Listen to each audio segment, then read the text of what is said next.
Olá, está no ar pela TV Câmara de São Paulo mais um clipe eletrônico. Olha, muitas crianças têm comportamentos alterados em ambientes sociais. Algumas correm em restaurantes, por exemplo. Outras falam alto, não obedecem aos pais e geralmente aborrecem quem está por perto.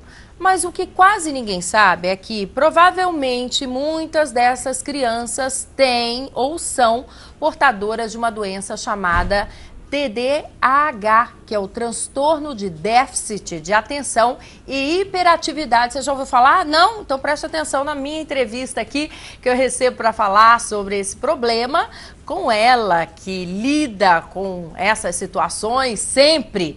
A psiquiatra infantil Sônia Palma, da Associação Brasileira do Déficit de Atenção, e também professora cerimonialista Ana Lucover, que é mestre em Educação e Comunicação pela Universidade São Marcos. Sejam muito bem-vindas, tudo bem? Muito obrigada. Obrigada pelo convite, sempre um prazer estar com você. Um prazer todo nosso poder esclarecer o pessoal de casa o que realmente acontece diante de uma situação como essa que eu descrevi já ao abrir o programa aí, que você falou, nossa, é verdade.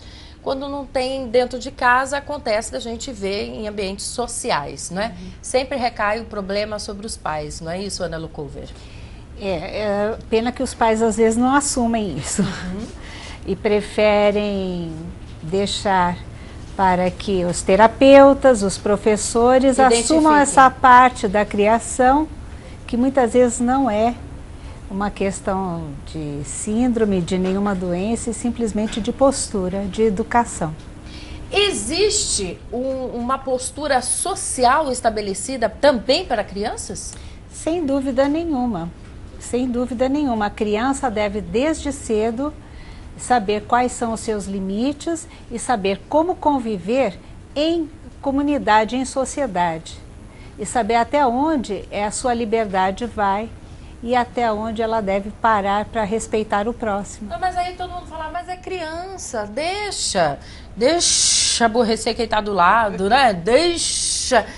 Enfim, eu falo isso de cadeira e com muita propriedade, porque eu sou mãe também, né? E eu tenho essa preocupação de não aborrecer quem está do meu lado, se eu vou a um restaurante, se eu me coloco, né, em convívio em ambientes diversos. Agora, como psiquiatra infantil, quando que você detecta uma pessoa que tenha a síndrome do TDAH, transtorno de déficit de atenção e hiperatividade? Esse é um transtorno que acomete, principalmente começa na infância, né, e pode ir até a vida adulta, e atinge até em torno de 5% das crianças. Tudo isso? 5%. Mas tem 95%, né, que nós estávamos comentando um pouco no seu programa, que não são, que é uma questão de educação. Às vezes é muito difícil você fazer esse diferencial, mas é aquela criança que, apesar de ter uma família continente, apesar de ter educação, estudar um colégio que tenha regras, ela não consegue ficar quieta. Né? Ela mesma fala, olha, eu tento, mas eu não consigo me controlar.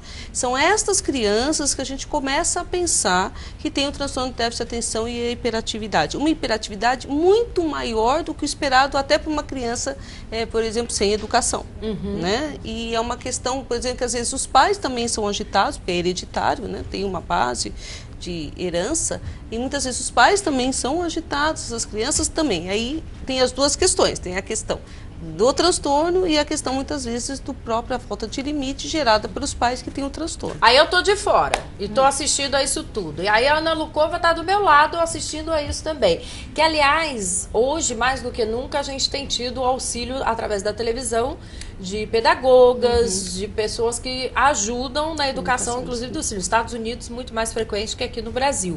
Como é que é a sua avaliação daquelas experiências que são passadas de como educar filhos através de exemplos de outras famílias? Você gosta? Olha, Liliane, eu acredito que cada casa é uma casa e cada caso é um caso. Muito difícil nós generalizarmos e estabelecermos uma conduta única e exclusiva e taxá-la como certa. Tudo é muito relativo. Envolve uma série de fatores como condição financeira, a condição social e principalmente a formação dos próprios pais.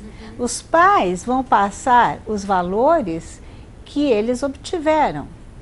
E nós atualmente, essa daqui inclusive é a tese do meu doutorado, que vamos ver se algum dia eu faço na minha vida.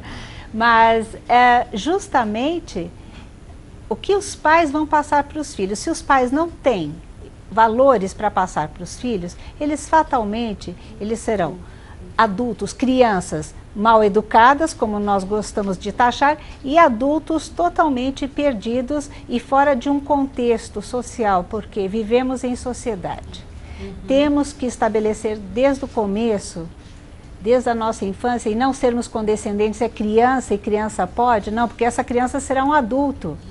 E eles em são 15, tão inteligentes. 20 anos, exatamente. Eles são tão espertos. Eles, quando você está indo, já estão voltando há muito tempo, já entenderam tudo. É fato, não é, doutora Sônia Paula? Eu estou falando alguma bobagem como percepção só de mãe, diante de duas especialistas, uma na educação e outra, né, pelo lado neurológico da criança mesmo. Elas têm uma percepção muito aguçada, muito ativa, né? E eles podem usar isso de várias maneiras também, né?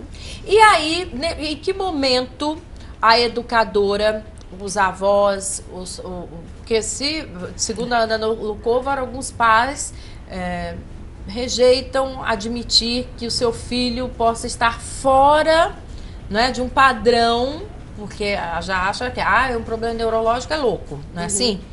Geralmente tem esse preconceito de tratar-se de algum distúrbio mental. Estou errada ou estou certa? Não, tem os dois lados, né? Hoje a gente vê também muitos pais que preferem levar o psicólogo, o psiquiatra, né? Para até tirar um pouco a culpa daquele comportamento meio... não, é um problema psiquiátrico, psicológico. E tem os pais, muitas vezes, que também não aceitam, mesmo quando a criança tem. Nós temos de tudo. E aí, o que é pior? Retardar ou antecipar um diagnóstico? Então, na verdade, a gente confunde muito, né, um atendimento psiquiátrico, um atendimento psicológico com necessariamente uma intervenção. Tem que dar remédio, vai ter que fazer terapia, não necessariamente.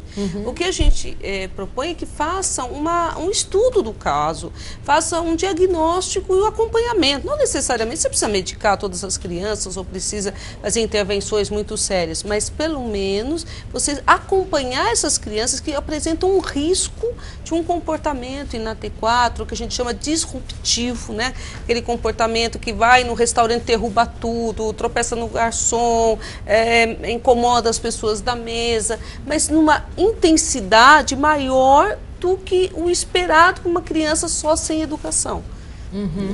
É muito tênue, é sutil a diferença entre essa disfunção de déficit de atenção com a falta de educação efetivamente. Pois é, porque esse é o problema. Quem acompanha, mesmo a professora na escola, é difícil você dar um sinal de alerta, eu fico imaginando. Quando que você pode chegar numa mãe, se é tão íntima, né, esse histórico familiar de comportamento, de educação, e dizer assim, olha, eu acho que está na hora de você ver com maior atenção o seu filho. Como é que tem que ser essa... Não é?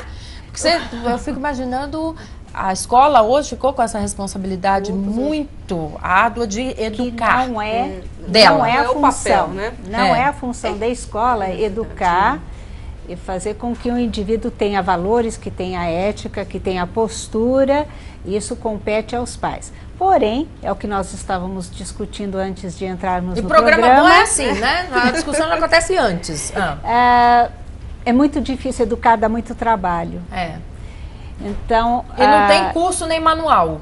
Exatamente. Então, o que acontece? É mais fácil atribuir à escola essa função, ou até mesmo um terapeuta hoje em dia, do que educar. Porque educar dá muito trabalho. Agora, as crianças com transtorno de déficit